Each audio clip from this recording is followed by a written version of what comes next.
rest of the entire tournament, your matchup with USC? I think all the games will be great. The 8-9 games is a toss-up game all the time. You know, you got the luxury of playing one of the #1 seeds. We're just excited, and I love our draw, and I'm excited to get our guys going. We've watched a lot of film in the last probably 18 hours. Eyes are bleeding from USC, and we're playing a very, very talented team. I feel they have 3 potential pros, so we got our hands full. Tempo and pace will be everything. Who's the potential pros? The 2 guards and Boatwright? The 2 guards, Boatwright's a potential, and I think the best of them is the freshman, number 4. The big guy. Oh, man, terrific. Very, very good. We got our hands full. Average 80 points a game.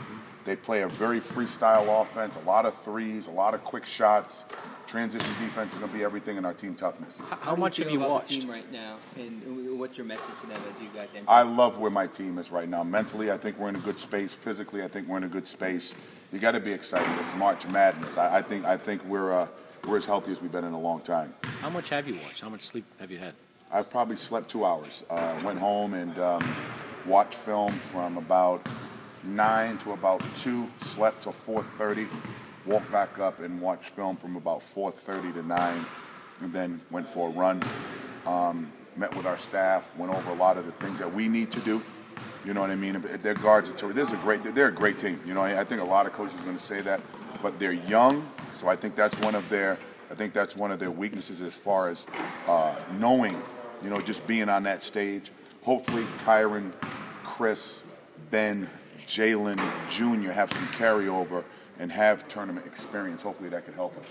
After being there the last couple of years, what do the guys know kind of what to expect? And what do you say now, saying, hey, we've been there twice, but we haven't won. Now it's time to step up. And it's like all you guys here with the camera. The first time you had the camera, you were really nervous. Mm-hmm. Same thing with the players. I mean, you know, they go through a learning curve just like anything else. Hopefully they have a different feel, a different anxiety about them as they prepare for this. That learning curve, you know, last year you had a late tip out in... I'm not worried about the late tip. I mean, so many people are talking about that. I mean, if you can't get excited, we can play on the moon in the NCAA tournament. If you can't get excited to play, you know, just play the game. I'm not going to worry about the time. Is this style fit Chris Dunn maybe better than a different style? Well, the one thing that they're not is they're not a grind you out type of team. I think in the Big East, you play Butler, you play Villanova, you know, you play Seton Hall. It's more of a grinded possession game. They play more free-spirited. The ball's going to move. I mean, they get that thing up the floor really, really fast. It's going to be an exciting game. I like the way they play. They're fun to watch. You know, not extremely disciplined on offense with respect to shot selection. They can come at any point and any time. Did he match you in quickness, or you pick up the Good question. I think they have great team speed. I think we have a couple of different positional speeds, in particular with Ben and Chris. But, you know, McLaughlin is as fast as anybody we've played. This is, man, you know, it's hard when you play against pros. Looking back, anticipating the track meet? I'm anticipating a good game. The track meet, I don't know. I know the last time I checked, you don't get my scout reports on national television. You talk about Jalen in the last, really, maybe 3 weeks, certainly the last 2 weeks. It's been different. Jalen's been great. Jalen has really, he's maturing. He's maturing at the right time for us. Rebounding, making timely shots, being athletic. He's doing what we recruited him to do, so it's good. Hopefully he has a great tournament. Maybe not as focused on just making shots? He's just focusing on playing, so I'm really proud of him. Just a little bit different, you know, Sean Miller's coming here. You give him any tips of what to look out for coming here or no? I told Sean there's great restaurants here in Arizona coming here. I told him he can stay at my house, you know, just fill up the gas, you know, put a lot of oil in the house. He doesn't need as much heat out in Arizona.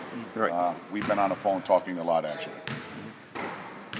Obviously about Southern Cal a little bit, but that's no, actually, no, not about Southern Cal, about the great restaurants. He wants to know. He said, "Are the Blues Brothers still at the Dunkin' Donuts from when he played at Pittsburgh?"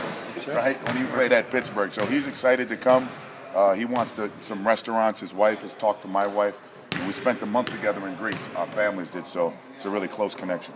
Looking back on the Villanova game, when Ben and Chris neither played well, what do you take from that? I tell you, I take a lot from it. I really do. I'm really proud. I mean, I thought we played really, really hard against Villanova. And like I said after the game, I thought their composure late in the game beat us. Mm-hmm. We weren't as composed as they were. And hopefully we learned from that. But, you know, again, our guys, we had 56 points with the other guys. We haven't had that all year. So hopefully that's a growing point for us. And we're going to try to take advantage of that. Do you think those two guys learned something from that game too? Definitely did. Yeah. Definitely did. Maybe trust their teammates a little bit more. I think Chris trusts them sometimes to a fault. You know, sometimes Chris needs to be a little bit more selfish for our team success versus seeing an individual, you know. And that's what great players have to do sometimes. Know when, know who, know why. You think you'd shot too many threes in New York? Maybe early in the shot clock threes? I didn't look at that. I thought a lot of them were decent shots. I thought 8 of them were great shots. They just didn't go in. I mean, right now they're still wide open. As we stand here today, they were so open. They just got to go in. It sounds like you'll get open threes in this game, and you know it's like it can be fool's gold sometimes. It can be fool's gold. I agree. We want to take the best available shot that our guys are comfortable with. You know, I don't think we need early shots in the shot clock. We want to make in tournament play. You want to make people defend. If you make them defend, you're going to be a foul here. There can be, you know, an and one here. Just because you're open, don't mean it's the best shot. You worry about Chris carrying too much of the burden on his back? What game are we on? Chris. No. What game are we on? 30. Chris has had this burden on his back since he came to Providence College, so there's nothing new. I want him to feel that burden. That's why he's a superstar. You think LeBron feels a lot of burden? No, not at all. The burden is what it is, right? The burden's on me, not the kids. We good? Who's looking at Carolina? Would that be an assistant coach? Yeah, we have right now. Coach Blaney has our scout for USC, and we all have the scout. Don't get me wrong, but we have a focal point. And Coach Battle handled Carolina. He spent 14 years in the ACC. Carolina hasn't changed. I can go over that scouting report from 2 years ago. Yeah. You know, they got 3 of the same players that started the game. I'm not thinking about Carolina. USC will be a tough game for them. I got you. Thanks a lot. Thanks,